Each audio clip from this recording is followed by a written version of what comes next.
Hello and welcome to another episode of 60s Week. Thank you so much for joining me. Today we're going to be traveling to a new year, 1968, to listen to Magic Carpet Ride by Steppenwolf and In-A-Gadda-Da-Vida by Iron Butterfly. Now let's time travel to my 1960s far out room.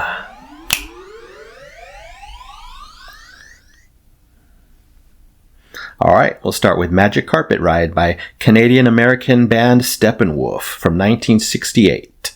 Comes from the album The Second. It's acid rock, and psychedelic pop.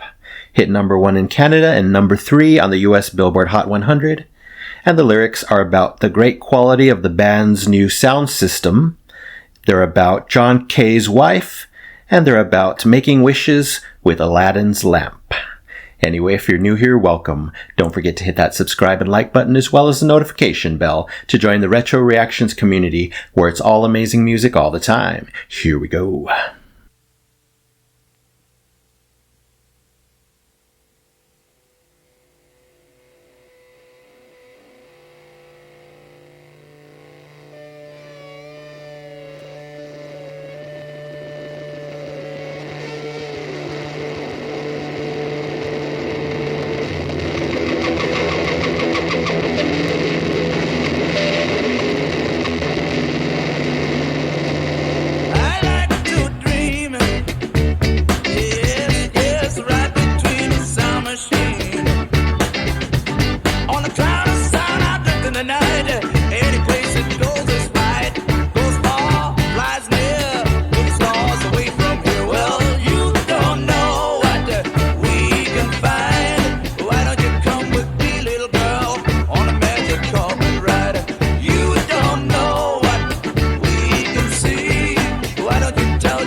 Really interesting choice there.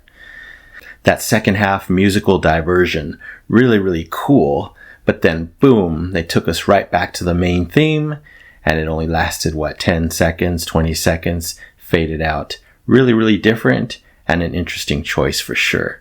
Really love this one.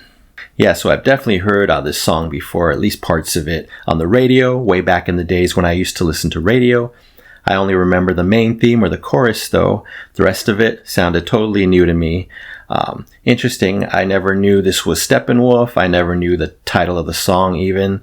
But anyway, really nice to revisit this one and hear it in its entirety on great headphones. Noticed a lot of cool things here. The intro was really trippy with those scratchy guitars on both sides. Really, really interesting. Then the main music kicked in. Throughout the whole song, there was these really cool bookends to the mix. On the left, we got this great electric guitar playing, and on the right, we got this amazing organ throughout, doing really cool things. I enjoyed those bookends. Really nice vocals by John Kay. They were full of gravel and expression. Musical sandpaper goodness. Really enjoyed that. Really enjoyed the beat here. Had me going. And the bass was amazing. A super smooth bass tone.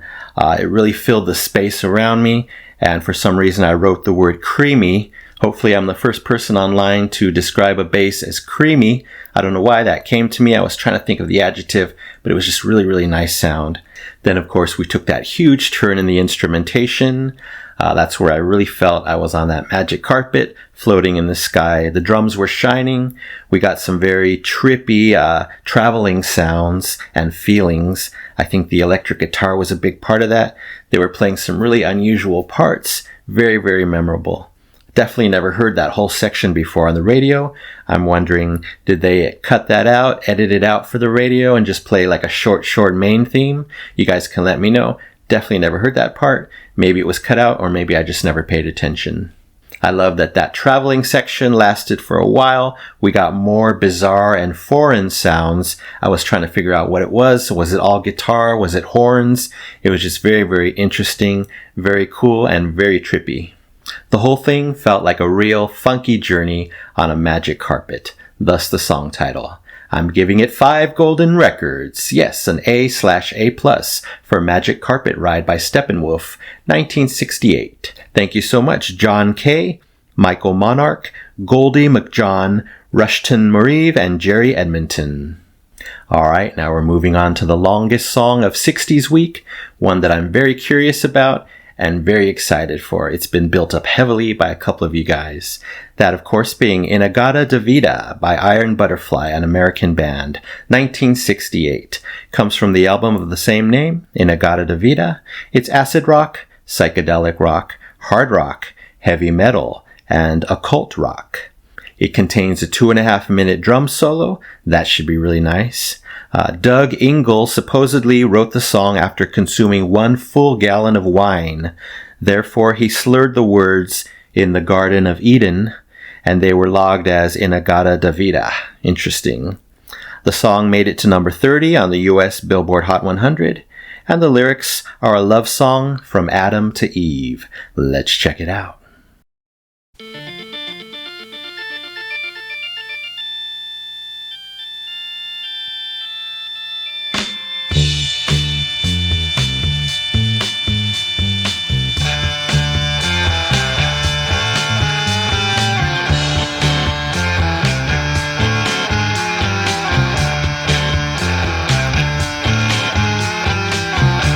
In-A-Gadda-Da-Vida, honey, don't you know that I'm loving you? In-A-Gadda-Da-Vida, baby, don't you know that I'll always be true?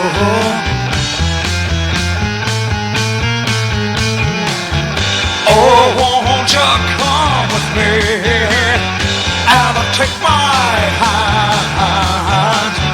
Oh, won't you come with me and walk this line? Please take my hand.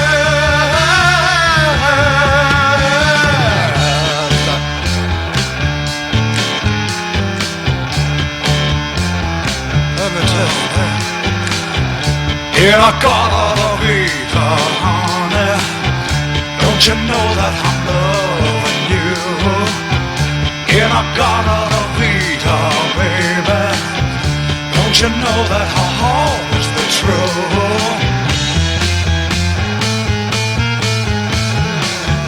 Oh, won't you come with me and take my hand?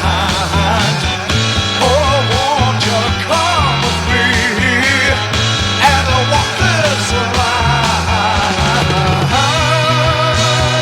Please take my hand. It's all right.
In-A-Gadda-Da-Vida, honey, don't you know that I'm loving you?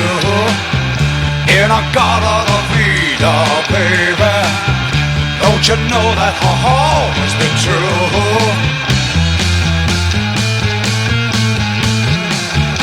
Oh, won't you come with me and take my hand? Oh, won't you come with me and we'll walk this line? Please take my hand.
Breathe, breathe. Wow, what did I just experience? It was long. It was super, super intense on the high end of the intensity scale, on the high end of the dark, creepy scale, the high end of the mysterious, musically rich, musically interesting, musically scratchy scale. A lot of things to be said about this one. Wow, blew me away in a very interesting, dark way on first listen. But I could see why it has its title, because when you think of the Garden of Eden, you think of nice, calm, serene paradise. This definitely has to be, flipped on its head and turned into the words In-A-Gadda-Da-Vida, because this was a super dark, super mysterious, super creepy, super scratchy love song, and I'm here for it. Wow, I took 8 small pages of notes here, the most pages I've ever written. Obviously, I caught a lot, and I have a lot to say. From the moment it started, Halloween vibes instantly, put me in that pocket instantly. And then the vocals came in by Doug Ingle. Really, really interesting. They sounded way ahead of their time. I got a lot of 80s and definitely 90s metal vibes in those vocals. I'm trying to figure out who I heard, but I heard shades of Guns N' Roses, Axl Rose, and I think shades of the lead singer of Alice in Chains. I'm pretty sure, probably others, but those are the 2 I can think of. The whole song was darkly groovy, an awesome pocket to be in. Not what I was expecting, though. I expected more of a psychedelic, like some of the other ones I've heard this week, but this was psychedelic, but very, very rock, very metal sounding, and again, I was here for it. I knew we were going to get organ in this song, also played by Doug, but of course, we get super scratchy organ throughout the song. In the song, they were literally shoving all the instruments into my ears and deep into my soul. Really, really interesting feeling there. A little bit creepy, but I keep saying I'm here for it. I was really, really enjoying what I was hearing. A little bit frightening, but very inspiring, very impactful. Due to the song length and the repetition, that groove that just kept going on and on and on, this one was super hypnotic. I can only imagine hearing it on enhancements. Wow. Then we get this really spooky, cackling electric guitar solo. It was literally like cackling like a witch, telling a very dark story, also very expressive. So thank you so much, Eric Brand, for that. I kept looking at the timer saying, this one's going by so slow, which is a good thing, of course. More time to enjoy it. I was like, what else is to come? And then I got my answer, that amazing 2.5-minute drum solo. It was incredible. But it was a huge shock because I got a marching band feel. It was playing similar to what a marching band, a drum line does. and I did not expect that. I absolutely love the panning from right to left and back and forth on those drums. Just a nice variation, very, very captivating throughout that whole solo. Then in great contrast to the scratchy organ, we get a softer church-style organ up in the center. It just slowly creeps in. I wrote, yes, yes, yes. I love the sound, the tone, and the melody of that. A perfect variation in the song. It even went into a gospel-type organ sound a couple times. Really nice. But then, it did get a bit creepy and sad in the melody at times. Lots of variation. The softer drums were a really nice accompaniment to that whole organ solo section. And of course, to try to scare me, the screaming, screechy electric guitar came in, taunting me, doing its thing. Full Halloween mode by that point. Was this ever used in a horror film, this song, in the soundtrack? If not, it really should have, because that's what I was hearing in several parts of the song. Another really cool creative choice, I noticed a nice sprinkling of major chords, throughout all the darkness. Really, really surprising, interesting, and just like I keep saying, more variety to the song. And then the main theme came back like it never left. The do, do, do, do, do, do, do, do, do. Really cool. We get a slight Middle Eastern feel in the organ melody at that point. I love that little section. Another special moment of a song with many special moments. I consider this one up there with Rush's and Yes's masterpieces for sure.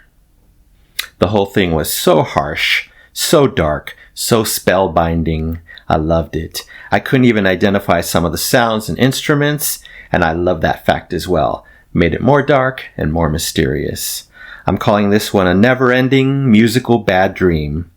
In a good way, of course. Clearly, I enjoyed all they gave to me.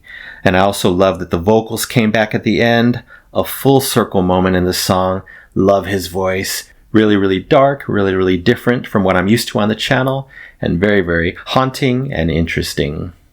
So obviously this one's, not at the top genres that I love the most, but still I loved it. It was so musically interesting, so artistically creative, and so deliciously dark. I'm going to give it the Epic Platinum Record Award, easily, for In-A-Gadda-Da-Vida by Iron Butterfly, 1968. Thank you so much, Eric Brann, Ron Bushy, Lee Dorman, and Doug Ingle. Wow, perfect to start the month of October. Alright, what a perfect 2 songs on this channel today. I am truly being spoiled every day here. Anyway, thank you so much for watching. I really appreciate it. Don't forget to subscribe, like, and comment down below if you wish to chat about these 2 amazing songs. I would love to know your opinions on them. So you take care, stay safe, stay hydrated, and remember to let peace, calm, and light into your day and night. And I'll see you next time in the 60s.